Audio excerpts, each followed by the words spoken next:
Hello दोस्तों, स्वागत है आपका हिंदी साहित्य लहर में। दोस्तों, आज हम हिंदी साहित्य के 40 महत्वपूर्ण प्रश्नों को हल करेंगे। तो आइए शुरू करते हैं आज की क्लास। और आज का हमारा पहला प्रश्न है, कुवलय माला कथा के रचनाकार है।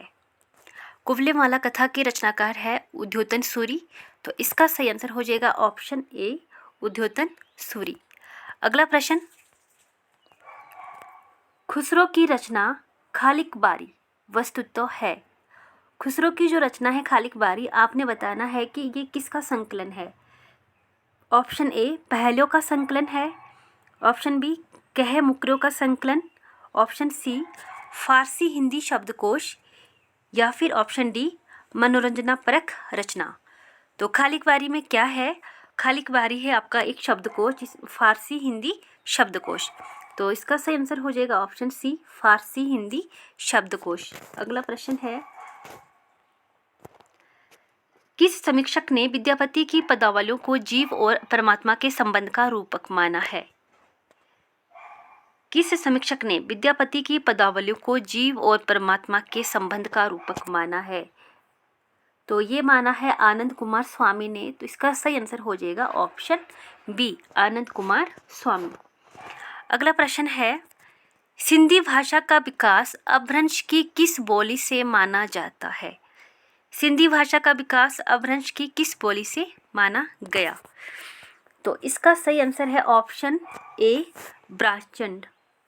ब्राचंड जो अपभ्रंश है उससे सिंधी भाषा का विकास माना जाता है। पेशाची जो अपभ्रंश है, इससे जो निकलने वाली आधुनिक भाषा है वो है पंजाबी और लहंदा। मागधी अपभ्रंश से जो निकलने वाली आधुनिक भाषा है वो है बिहारी, बंगाली, उड़िया और असमिया। अर्धमागधी अपभ्रंश से जो भाषा विकसित हुई है वो है पूर्वी हिंदी। अगला प्रश्न है, इनमें से कौन सी भाषा भारतीय संविधान की 8वीं अनुसूची में नहीं है? इनमें से कौन सी भाषा संविधान की 8वीं अनुसूची में नहीं है? तो देख लेते हैं, डोगरी, संथाली, बोडो और भोजपुरी। तो इनमें से जो भाषा है ऑप्शन डी, भोजपुरी, ये संविधान की 8वीं अनुसूची में नहीं है। तो इसका राइट आंसर हो जाएगा ऑप्शन डी, भोजपुरी। संविधान की जो 8वीं अनुसूची है 1950 में जब संविधान लागू हुआ तो उस समय इसमें 14 भाषाएं थी, जो आज बढ़कर हो गई है 22।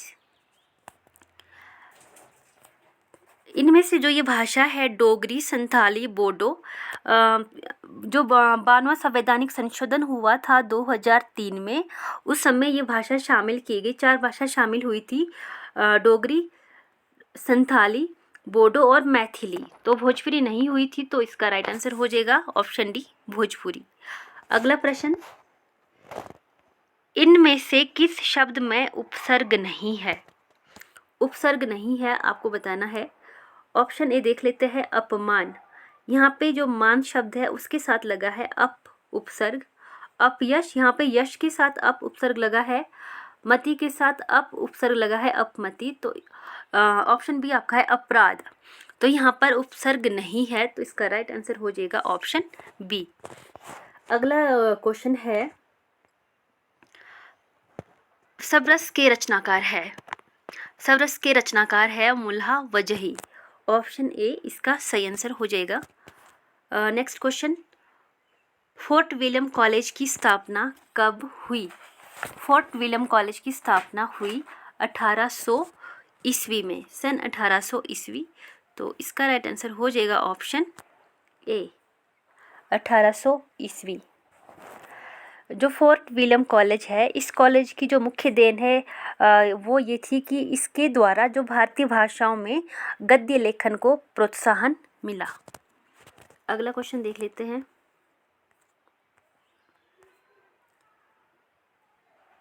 सरस्वती पत्रिका के प्रथम संपादक है बाबू श्याम सुंदर दास। तो ऑप्शन सी इसका सही आंसर हो जाएगा। अगला क्वेश्चन, नेक्स्ट क्वेश्चन है, काव्य हेतु में व्युत्पत्ति का सही अर्थ है? काव्य हेतु में व्युत्पत्ति का सही अर्थ है शब्द ज्ञान। तो इसका राइट आंसर हो जाएगा ऑप्शन बी, शब्द ज्ञान। अगला प्रश्न, इनमें से कौन मनोविश्लेषणवाद से जुड़े विचारक नहीं है?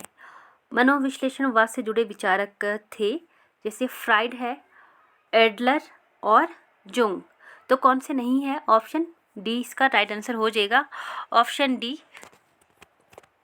ये मनोविश्लेषणवाद से जुड़े विचारक नहीं है। अगला क्वेश्चन, काव्य गुणों के प्रतिष्ठापक आचार्य है, काव्य गुणों के प्रतिष्ठापक आचार्य है वामन। इसका सही आंसर हो जाएगा ऑप्शन सी। नेक्स्ट क्वेश्चन, वेदग्धा भंगी भणिति किसका सूत्र है? ये सूत्र है आचार्य कुंतक का। तो इसका राइट आंसर हो जाएगा ऑप्शन ए। नेक्स्ट क्वेश्चन,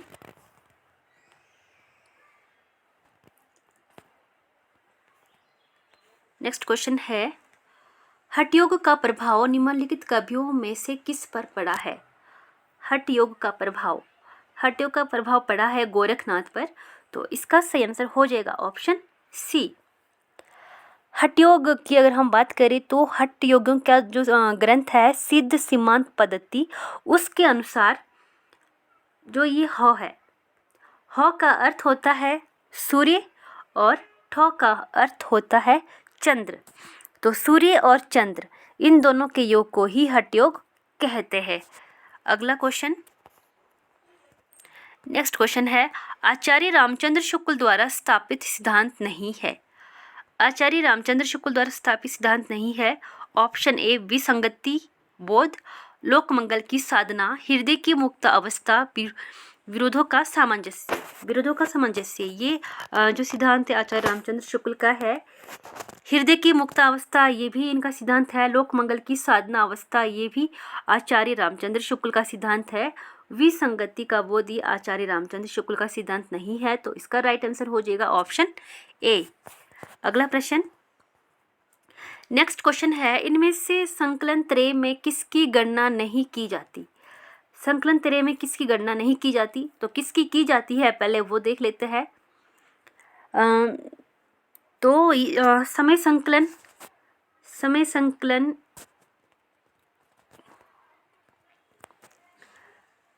संकलन त्रय में समय संकलन ये इसमें आता है स्थान संकलन और कार्य संकलन। तो किसकी गणना नहीं की जाती? प्रभाव संकलन। तो इसका राइट आंसर हो जाएगा ऑप्शन सी, प्रभाव संकलन। नेक्स्ट क्वेश्चन, हिंदी जाति की अवधारणा के पुरस्कारकर्ता कौन है? हिंदी जाति की अवधारणा, तो इसका राइट आंसर हो जाएगा Ramvilas Sharma, option B. Next question, next question है, भाषा और संवेदना के लेखक है। भाषा और संवेदना के लेखक है रामस्वरूप चतुर्वेदी। तो इसका राइट आंसर हो जाएगा option B, Ramswaroop Chaturvedi. Next question, Nutan Brahmachari उपन्यास के रचनाकार है। नूतन ब्रह्मचारी उपन्यास के जो रचनाकार है वो है बालकृष्ण भट्ट, ऑप्शन सी इसका राइट आंसर हो जाएगा। नेक्स्ट क्वेश्चन, अंगद का पाँव के लेखक है। अंगद का पाँव के लेखक है श्रीलाल शुक्ल। तो इसका राइट आंसर हो जाएगा option D. Next question, Kalicharan किस उपन्यास का पात्र है? कालीचरण किस उपन्यास का पात्र है? तो इसका सही आंसर है ऑप्शन सी, मेला आंचल, जो फणीश्वर नाथ रेणु का उपन्यास है। तो जो कालीचरण है इस उपन्यास का पात्र है, ऑप्शन सी। नेक्स्ट क्वेश्चन, इनमें से कौन सी महिला कथाकार हिंदी की नहीं है? तो इसका राइट आंसर होगा ऑप्शन डी, महाश्वेता देवी। नेक्स्ट क्वेश्चन, तुलसीदास की किस रचना में संत महतो के लक्षण वर्णित है? संत महतो के लक्षण, तो इसका राइट आंसर होगा वैराग्य संदीपनी। नाम से ही यहाँ पे पता लग रहा है वैराग्य जो कि संत से रिलेटेड है। वैराग्य संदीपनी संत महंतों के लक्षणों का इसमें वर्णन किया गया है। नेक्स्ट क्वेश्चन, अगला प्रश्न है, दृष्टिकूट पदों की रचना किस कवि ने की है? तो इसका राइट आंसर हो जाएगा दृष्टकूट पदों की रचना की है सूरदास ने, तो राइट आंसर हो जाएगा ऑप्शन बी। अगला प्रश्न है, सुख सागर के रचनाकार है, सुख सागर के रचनाकार है मुंशी सदा सुखलाल नियाज।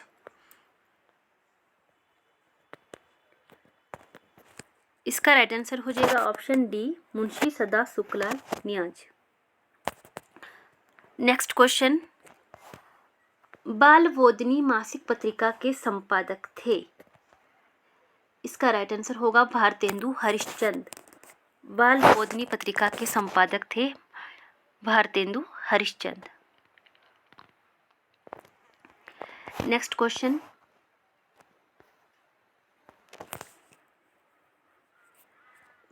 जैव वर्धमान नाटक के लेखक कौन है?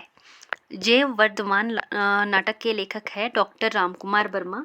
तो इसका राइट आंसर हो जाएगा option A, doctor Ramkumar Verma. Next question,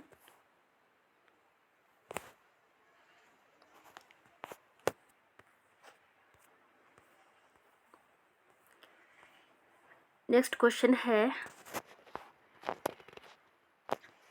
चक्करकल्प के रचनाकार है। इसका राइट आंसर होगा option C, Yashpal. Next question, Chekhov एक इंटरव्यू किसकी रचना है? चेखव एक इंटरव्यू ये रचना है राजेंद्र यादव की। तो इसका राइट आंसर हो जाएगा ऑप्शन सी। नेक्स्ट क्वेश्चन, अगला प्रश्न है, एही रूप शक्ति ओ सियु, एही रूप त्रिभुवन कर जियु काव्य पंक्ति किस कवि की है? ये काव्य पंक्ति है मलिक मोहम्मद जायसी की। मलिक मोहम्मद जायसी। इसका राइट आंसर हो जाएगा ऑप्शन ए। अगला प्रश्न है, जसोदा कहा कहो हो बात, तुम्हारे सुत के करतब मोह पे कहत कहे नहीं जात। ये किस कवि की काव्य पंक्तियां है? तो ये काव्य पंक्तियां है चतुर्भुज दास की। तो इसका राइट आंसर हो जाएगा ऑप्शन बी, चतुर्भुज दास। नेक्स्ट क्वेश्चन, यह अभिनव मानव प्रजा सृष्टि, द्विता में लगी निरंतर ही वर्णों की करती रह वृष्टि। ये काव्य पंक्तियां किस कवि की है? ये काव्य पंक्तियां है जयशंकर प्रसाद की। राइट आंसर हो जाएगा ऑप्शन ए। नेक्स्ट क्वेश्चन, कमलेश्वर द्वारा रचित कहानी नहीं है। तो यहाँ देख लेते हैं, राजा निर्वंशिया ये कमलेश्वर द्वारा रचित कहानी है। मास का दरिया ये भी कमलेश्वर द्वारा रचित कहानी है। कस्बे का आदमी ये भी कमलेश्वर की कहानी है। तो कौन सी नहीं है? एक और जिंदगी ये मोहन राकेश की कहानी है। तो इसका राइट आंसर हो जाएगा ऑप्शन सी, एक और जिंदगी। नेक्स्ट क्वेश्चन है, मित्र संवाद पत्र साहित्य किनके बीच लिखे गए पत्रों का संग्रह है? मित्र संवाद पत्र साहित्य किनके बीच लिखे गए पत्रों का संग्रह है? तो इसका राइट आंसर है option A, doctor Ramvilas Sharma और केदारनाथ अग्रवाल। रामविलास शर्मा और केदारनाथ अग्रवाल के बीच लिखे गए जो पत्रों का संग्रह है वो जाना जाता है मित्र संवाद पत्र साहित्य से। नेक्स्ट क्वेश्चन, इनमें से कौन सी कृति वृंदावन लाल वर्मा की है? इनमें से कौन सी कृति वृंदावन लाल वर्मा की है? तो इसका राइट आंसर होगा ऑप्शन बी, भुवन विक्रम। नेक्स्ट क्वेश्चन, इनमें जूनी परक उपन्यास नहीं है। खंजन नयन, मानस का हंस, पहला गिरमिटिया, भूले बिसरे चित्र। तो इनमें जूनी परक उपन्यास नहीं है। तो इसका राइट आंसर होगा ऑप्शन डी, भूले बिसरे चित्र। नेक्स्ट क्वेश्चन, इनमें से कौन सा उपन्यास अधूरा नहीं है? इरावती ये अधूरा उपन्यास है। मंगलसूत्र इरावती जयशंकर प्रसाद का उपन्यास है जो कि अधूरा है। मंगलसूत्र, चोटी की पकड़, रत्ना की बात, कौन सा अधूरा नहीं है? तो इसका राइट आंसर होगा ऑप्शन डी, मंगलसूत्र ये भी अधूरा उपन्यास है मुंशी प्रेमचंद्र का। चोटी की पकड़ ये भी अधूरा उपन्यास है। रत्ना की बात ये अधूरा उपन्यास नहीं है। तो इसका राइट आंसर होगा ऑप्शन डी। Next question,